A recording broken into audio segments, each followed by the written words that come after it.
Alright guys, here's what I use for my travel gear. Taking my rods, my travel rods. I go to Hawaii, I go to Florida, I even go farther north in Alaska. Even if I'm doing a boating trip and I want to go do something cool around where I live, I always stuff them in these cases if I don't have any other rod cases. Right? Is that fish would have to have in the corner to really grab the meat.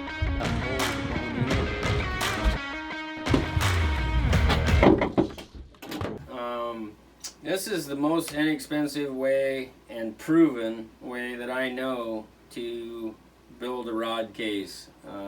Spend a lot of money on fishing gear, like probably quite a few of you. It's kind of an addiction, I guess, or maybe it's a blessing, but I spend a lot of money on fishing gear. I don't like to see it broke. I want to go on a trip and be successful on what I'm trying to catch, and being able to use my own rods is a plus. This thing is made out of ABS pipe. It's 4-inch tubing. It's got a cap that's welded on the end with glue. On this end here, I got a threaded cap. See if it doesn't fall. So this is threaded. I got my rods in there. I took a ratchet strap, the one that I wasn't using anymore, trimmed off a little bit. I epoxied it to clean the tube and epoxied it, and then just wrapped it with Gorilla Tape until the epoxy set up. And I mean, this thing just got back from Hawaii. It got back from Panama. I just did a trip with it, and all the rods were successfully down there, back. Customs went through it every time, every leg. It got its butt kicked, as you can see all the markings on it. I put my name, my address, my phone number, just in case it gets lost. It did get lost on the return home. The flights were all messed up. This thing takes a licking. One thing I did do that I wish I would have changed on this thing is when I built it, I just glued it on there. It kind of looked at center and it wasn't centered. So if you notice, it goes one way heavy. And I think what I would have done is I would have made this an adjustable strap so I could throw it over my shoulder, because it is kind of heavy with 4 rods in it. And I would have made sure that it was centered a little more so it picks nice and flat. This end of it got beat up pretty good. Still holding up, man. This thing's still slugging away, and it's made 2 trips to Florida, 1 trip to Mexico, 2 trips to Hawaii, a trip to Panama, a couple trips up north on Alaska, and it's still going, and it's pretty inexpensive. Anybody can build it. Make sure you know your rod length before you build it. And then, because I've got 1 halibut rod in here I was using for tuna, and then I got some smaller rods that I threw in there that are 2-piece, so they break down in there. So I just measured it, gave myself about 6 to 8 inches longer than my halibut rod. So as you can see, I'll try to stuff this down here without taking out the wall. As you can see in there, I like to rubber band them and put socks on the end. It just holds them together so they don't beat on each other and they don't vibrate and scratch on each other. So I just put a pair of old socks on them. But here's my halibut rod. I already took the sock off of it. When I load them in here, I load 1 butt down and then 1 of the real butts up, and then just go from there. But these rods, I mean, I got 4 rods in here. You could probably put another rod in here, but I wouldn't. That's about the max for a 4-inch tube. But it's really easy for, you know, the TSS to inspect it, and you just screw it on, put a light little bit of tape on it. They're going to inspect it every leg of the travel. One other thing I like to do is I get some foam, and there's a bunch of this wadded in the other end, the bottom end, so the rods have some kind of cushion to go on. This tube isn't lined with it, but once I get the tubes in there, I like to stuff this around. Like, I'll put the big rod in there, and then I'll form this around. So, and I'll try to push them in there. I might need 2 if there's shorter rods. I might need 2 pieces of this egg foam or just this expansion foam, and just stuff them in there so the rods don't you know, they don't pulse back and forth. You're not hearing them slam around. But this is a tough, cheap, inexpensive way of making a rod case travel. I hope you like this. I hope it helps you out. Maybe you've got a better idea for it. I don't doubt that, but this is the way I do it, and it works good. So if you've never used it and it's something you'd want to use, then I hope it helps you.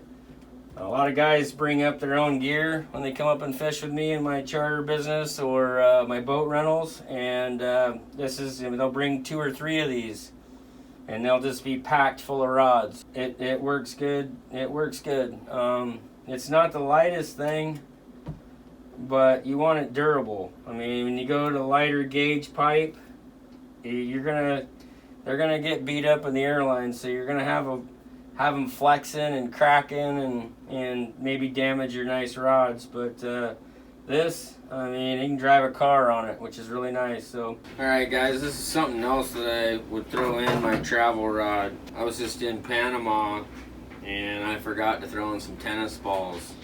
And the reason why I throw in tennis balls, if you guys have all done stand-up on fish and not had these rods come with a little butt cone that goes over these, a little rubber, but I take them off because I end up using them in a fish fighting belt, and that's what this is for. It's an aluminum crown style. It locks into a bolt, and it lets the rod from not bending and torquing.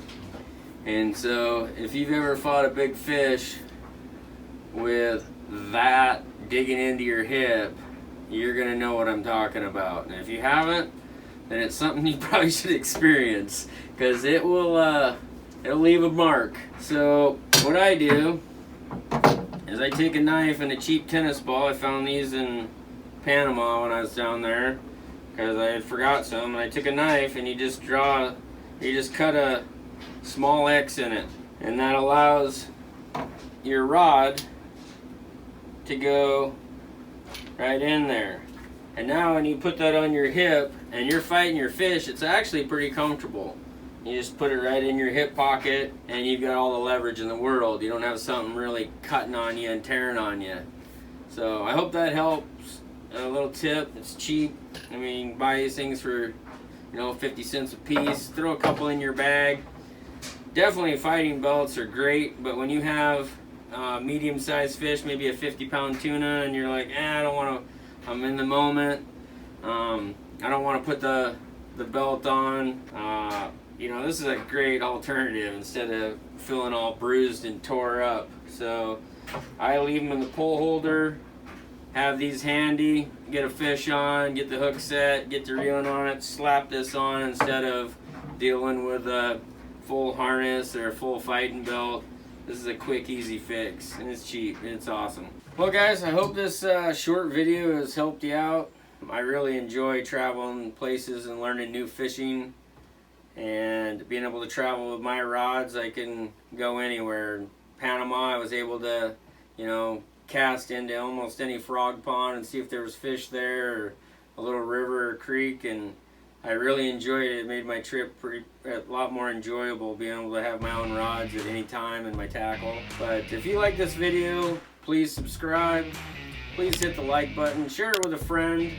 Check out my other videos. I've got a basic saltwater package. I've got a basic, kind of a basic tackle package for freshwater for our area. I got little hunting videos. Got little fishing videos on there. But check it out. Check out my business, jnjcharters.com. If you like it, give me a call. I'll try to show you all the great things we have to do in our area. We've got great fishing inland on the rivers and lakes, along with the saltwater. Got great whale watching, marine mammal viewing. We got quite a bit of stuff. Crab pots, shrimp pots, clamming. There's a lot to do. Family groups are more than welcome. But know where your meat comes from. Enjoy friends and family and the outdoors, and whack them and stack them.